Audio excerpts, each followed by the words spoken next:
Hello friends, good afternoon to all of you. You are watching Promotional with Gaurav Verma. I bring a new concept for these classes,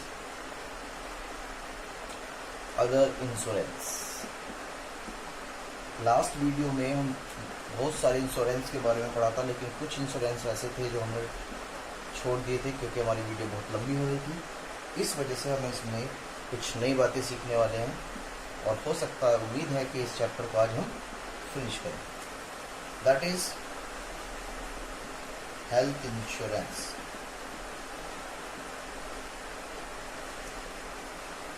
ठीक है, तो सबसे पहली बात है health insurance का मतलब क्या है। बेटा, इंश्योरेंस का मतलब मैं आपको बता चुका हूँ, और हेल्थ का इंश्योरेंस भी, हेल्थ तो आप जानते होंगे क्योंकि आज का जो सिनेरियो है वो क्या होता है, कुछ हो घर में खाना हो ना हो, पर लेकिन हेल्थ इंश्योरेंस होना ज़रूरी है। ये क्या होता है, फ्यूचर में हमारी जो बॉडीज़ होती है, हमें खान पीन आज के समय में ऐसा है कि फ्यूचर में पता नहीं कब कैसी बॉडीज़ में बीमारी जो है हमारे, वो डिसीज़ क्रिएट हो जाए। तो उस चीज़ से सेव करने के लिए हमें क्या करना पड़ता है, अपने आप को प्रिवेंट यानी कि बचा के रखना पड़ता है, जिसकी वजह से हम क्या लेते हैं, कुछ पॉलिसीज़ लेते हैं। अगर फ्यूचर में भगवान ना करे कोई बीमारी वगैरह होते तो उसका ट्रीटमेंट हम अच्छी तरीके से अच्छे हॉस्पिटल में करा सके और जो हमारी सेविंग है वो खराब ना हो। इस वजह से एक हमारे यहाँ पर इंश्योरेंस कराते हैं जिसे बोलते हैं क्या, हेल्थ इंश्योरेंस। तो इसके बारे में है क्या, with a lot of awareness today the health insurance has the gain a lot of the popularity. General insurance companies provide the special health insurance policies such as medical claim for the general public. The insurance company charge a nominal premium every year, and it is the reader undertaken to provide up to the stipulated amount for treatment of certain disease such as the heart problems and cancer and etc. तो ये मैंने क्या बता दी English में, sir समझ में नहीं आया, वो तो मुझे पता है, मैं समझा रहा हूँ तुम्हें। देखो ध्यान से, ये मैं क्या बताने वाला हूँ, ये जो मैंने अभी हिंदी में बातें बताई थी बस उसको मैंने एक्सप्लेन किया है किसमें, इंग्लिश में। ठीक है, फ्यूचर में कोई भगवान ना करे कि कोई अननेसेसरी डिसीज आ जाए, ठीक है, तो उसका जो हमें ट्रीटमेंट कराना है, जो उसका हमें मेडिकल्स जो अच्छी तरह से फैसिलिटीज़ ले सके और अपना प्रॉपर ट्रीटमेंट करा सके, उसके लिए हम क्या लेते हैं, इंश्योरेंस कंपनी से क्या करवाते हैं, हेल्थ इंश्योरेंस, जिसे हम मेडिकल क्लेम भी बोलते हैं बेटा। और ये जर्नल में आता है, ध्यान से, मैंने आपको बताया था दो तरह के इंश्योरेंस होते हैं, एक होता है लाइफ और एक होता है जर्नल। तो ये कौन से वाले इंश्योरेंस में आता है बेटा, ये आता है जर्नल इंश्योरेंस में। क्यों, क्योंकि लाइफ इंश्योरेंस तो केवल फैमिली के लिए होता है, जब इंसान की डेथ हो जाती है देन उसके बाद उसकी अमाउंट किसको दे दी जाती है, फैमिली को। आपने एडवर्टीजमेंट भी देखा होगा, मिस्टर शर्मा जी अगर मतलब नहीं है जिंदगी के साथ भी और जिंदगी के बाद भी, ये टीवी पर एडवर्टीजमेंट आता था, तो वो लाइफ इंश्योरेंस का होता था। ठीक है, चलो कुछ और भी सर्विसेज की बातें आज हम करने वाले हैं और इस चैप्टर को हम क्या करने वाले हैं, फिनिश। तो continue, please keep watching my videos, if you like and share and subscribe my channel.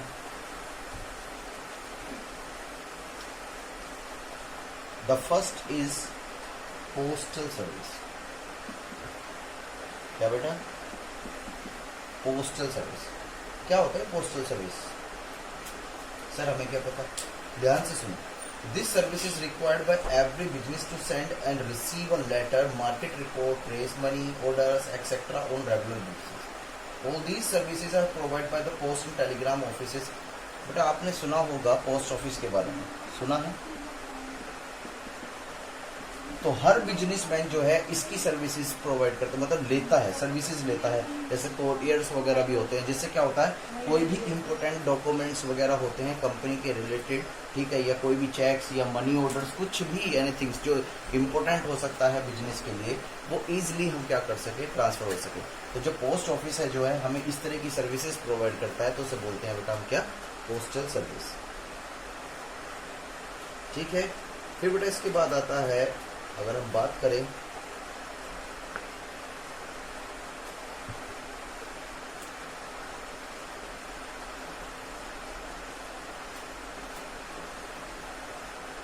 जो इम्पोर्टेंट है वो ही मैं बता रहा हूं यहाँ पर, रजिस्टर्ड ऑफिस। क्या बेटा, रजिस्टर्ड ऑफिस या रजिस्टर्ड पोस्ट बोल सकते हैं, इसको हम क्या बोलते हैं, रजिस्टर्ड पोस्ट। तो ये क्या कहता है, sometimes we went to the ensure that our mail is definitely delivered to address, otherwise it should come back to us. ठीक है. In such a situation, the post office offer registered post facilities which serve as proof that mail has been post. कहने का मतलब क्या है? Registered post जो होती है बेटा ये इस वजह से करते हैं कि बाई चांस सपोज करो हमारा जो गुड्स है वो नहीं पहुंच पाता है जहां हम डिलीवर करना चाहते हैं. ठीक है. जब नहीं पहुंच पाया तो वो वापस क्या हो जाएगा बेटा? रिटर्न हो जाता है. क्या हो जाता है? रिटर्न. ठीक है. तो इस चीज़ से बचने के लिए हमने एक पोस्ट बनाई है जिसे क्या बोलते हैं? Registered post. दोबारा सुन लीजिएगा से. Sometimes we want to ensure that our mail is definitely delivered to the address, otherwise it should come back to us. फिर वही वाली बात है, आपने जो एड्रेस दिया ये उस एड्रेस पे पहुंची नहीं तो ये कम बैक हो जाएगी, यानी कि वापस आपके पास आ जाएगा. Clear? If sender want to have the proof, तो then a certificate can be obtained. ध्यान से. अब ये वाला जो जिसको आपने सेंड किया था ये कहता है कि भाई आपने कहाँ सेंड किया था, मैं कैसे मान लूँ? तो होता क्या है, ये है बेटा सेंडर जो भेज रहा है और ये क्या है? रिसीवर. और यहाँ पर जो प्रूफ है वो कौन मांग रहा है? ये रिसीवर मांग रहा है. किससे? सेंडर से. कि मुझे कैसे पता चलागा कि आपने मुझे पोस्ट भी करी थी या नहीं करी थी? तो बेटा इसमें एक फैसिलिटीज़ होती है. पोस्ट ऑफिस हमें क्या करता है? एक सर्टिफिकेट इशू कर देता है. किसको? सेंडर को. और वो सर्टिफिकेट जब हमको मिल जाएगा तो हम किसको शो कर सकते हैं? रिसीवर को. ये देखो कि हमने आपको भेजी थी लेकिन आपने रिसीव नहीं हुई, आपने जो एड्रेस दिया है वो प्रॉपर नहीं था. ठीक है. तो इस तरह की सर्विसेज भी दी जाती है, उसे हम रजिस्टर्ड पोस्ट सर्विसेज बोलते हैं. क्लियर? चलो, पार्सल का नाम तो सुना ही होगा. हाँ सर सुना है. तो पढ़ाऊँ ना? नहीं सर पढ़ाओ प्लीज. चलो अब देखते हैं जरा से पार्सल की बातें करते हैं. ठीक है. The transmission of article from one place to another in the form of parcel is known as the parcel post. Postal charges vary according to the weight of the pack. आपने भी देखा हो पार्सल जो होता है बेटा, जैसे suppose करो आपको कोई मेडिसिन वगैरह भेजानी है. ठीक है. कोई मेडिसिन है या कोई भी प्रोडक्ट है आपका जो आपको क्या करना है? सेंड करना है. होता क्या है इसमें, आपकी जो टिकट लगते हैं या जो भी सर्विसेज के चार्जेस लिए जाते हैं वो अकॉर्डिंग योर वेट लिए जाते हैं. यानी कि जितना आपके प्रोडक्ट का वेट होगा उसके अकॉर्डिंग सर्विसेज प्रोवाइडर आपसे क्या लेगा? आपसे अमाउंट चार्ज करेगा. ठीक है. तो इस तरह की जो सर्विसेज होती है उसे हम पार्सल बोलते हैं. क्या बोलते हैं बेटा? पार्सल.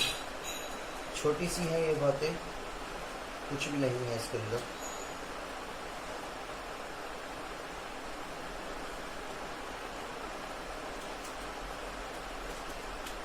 चलो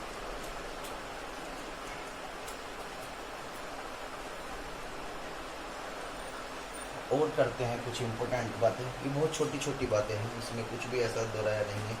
अब हम बात करने वाले हैं टेलीकॉम सर्विसेज की. किसकी बात करने वाले हैं? टेलीकॉम.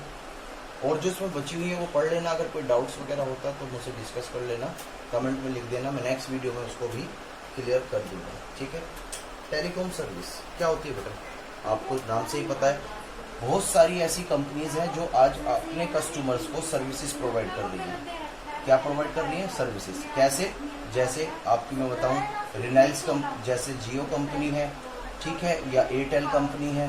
ठीक है. या आइडिया जो हो गई, जो वोडाफोन में कन्वर्ट हो चुकी, जो वोडाफोन है वो आइडिया में हो चुकी है. तो ये जो सर्विसेज हैं ये क्या बोलते हैं? Telecom service. यानी कि जिससे कि हम क्या कर सकें? कम्युनिकेट कर सके, नेट को यूज़ कर सके और अपना जो भी ऑनलाइन का वर्क है उसको अच्छी तरीके से प्रॉपर वे में कर सके. तो इस तरह की जो सर्विसेज प्रोवाइड करी जाती है उसे हम क्या बोलते हैं बेटा? Telecom services. Today global business world, the dream of doing business across the world will remain a dream only the absence of the telecom service. सीधी सी बात है. अब ये हम तो सोचते हैं कि भारत की बात है, लेकिन ये जो लोग हैं जैसे जियो है वो आउटसाइड इंडिया भी काम करती है. ये आउटसाइड इंडिया भी काम करती है. तो बेटा ये आउटसाइड इंडिया काम होने के लिए किस चीज़ की जरूरत है? इंटरनेट की. किसकी बेटा? इंटरनेट की. और बिना इंटरनेट के काम नहीं कर पाता. और इंटरनेट की फैसिलिटीज़ कौन प्रोवाइड करता है? Telecom services. ठीक है. वो खुद ही इसका मालिक है. अगर वो ऐसी सर्विसेज लॉन्च नहीं करता तो बहुत सारे वर्क पेंडिंग पड़े होते जो ऑनलाइन काम नहीं कर पाते. ये बात समझ में आती है. तो इस तरह की जो होती है वो टेलीकॉम सर्विसेज कहलाई जाती है.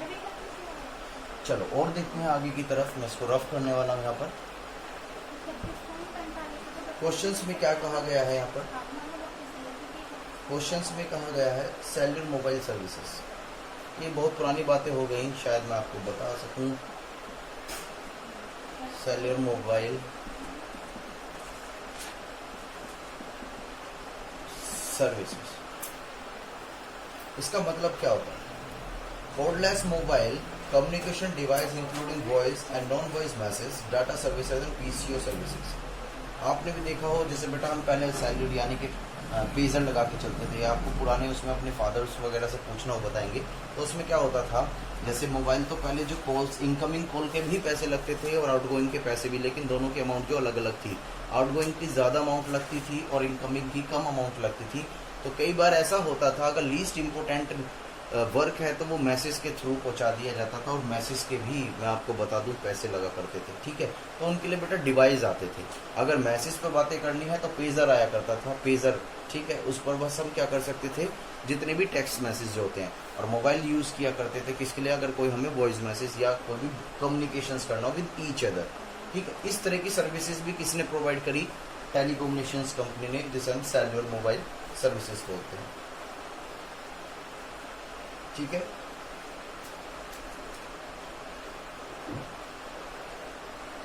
चलो, होता क्या था, पहले लोगों के पास जो है मोबाइल्स वगैरह होते नहीं थे, तो इन्फॉर्मेशंस कहाँ से आती थी? ध्यान से बेटा, पहले रेडियो सर्विसेज भी दी जाती थी। क्या दी जाती थी? Radio services. तो यानी कि जब लोगों के पास फ़ोन वगैरह नहीं होते थे, तो यहाँ पर जितनी भी इंफॉर्मेशंस डे टू डे की जो बिजनेस में चलती थी, या जो भी आपके करंट सिनेरियोज में, यानी कि वर्ल्ड वाइड या इंडिया में जो भी ट्रीटमेंट होता था या कोई भी नई चीज़ लॉन्च होती थी, वो सारी इंफॉर्मेशंस मिलती थी किसके थ्रू? रेडियो के थ्रू। तो बेटा इस तरह की भी जो सर्विसेज होती थी उसे हम रेडियो पासिंग सर्विस बोलते हैं। क्या बोलते हैं? Radio paging service. क्लियर? चलो, और इसमें बहुत छोटी छोटी सर्विस हैं, और जैसे मैं डीटीएच की बात बता दूं, ये और सारी सर्विसेज में आपको इजी वे में समझ सकते हो। डीटीएच समझते हो उसका? तो ये घर घर में लगा हुआ है, direct to home, direct to home, ठीक है। ये करा, ये एक सैटेलाइट है, जैसा आपने देखा हो, जैसे सपोज करें हमारी एक वॉल है, इस पर एक छतरी लगा दी जाती है ऐसे, ठीक है। तो बेटा ये क्या नाम है तुम्हारी, ये नेटवर्क कहाँ से कनेक्ट करती होगी? जिस कंपनी का आपने ले रखा तो उनकी अपने क्या होती है, सैटेलाइट होती है, जिसके थ्रू वो क्या करते हैं, नेटवर्क कनेक्ट करते हैं। और नेटवर्क जब कनेक्ट हो जाता है तो आपके टीवी में वही चैनल आने लगते हैं जो आपको पसंद है, जिनका आप रिचार्ज कराते हो, ठीक है। ये ज़्यादातर आप सभी के घर में होगा, तो इस वजह से आपको इसकी अच्छी नॉलेज होगी, जिसे बोलते हैं हम डीटीएच, यानी कि direct to home. Direct to home, it है satellite based media service provide the cellular companies with the help of small dish antenna and setup box. सीधी सी बात है, एक तो ये एंटीना हो गया, और इसके साथ एक क्या होता है, सेटअप बॉक्स भी होता है, ठीक, जिसके थ्रू हम क्या देते हैं, सर्विसेज प्रोवाइड कर सकते हैं। इसके बाद हम करने वाले हैं ट्रांसपोर्टेशंस की बातें। ये 2-3 बातें बची हैं, देन इसके बाद जो है वो चैप्टर हमारा क्या हो जाएगा बेटा, फिनिश हो जाएगा।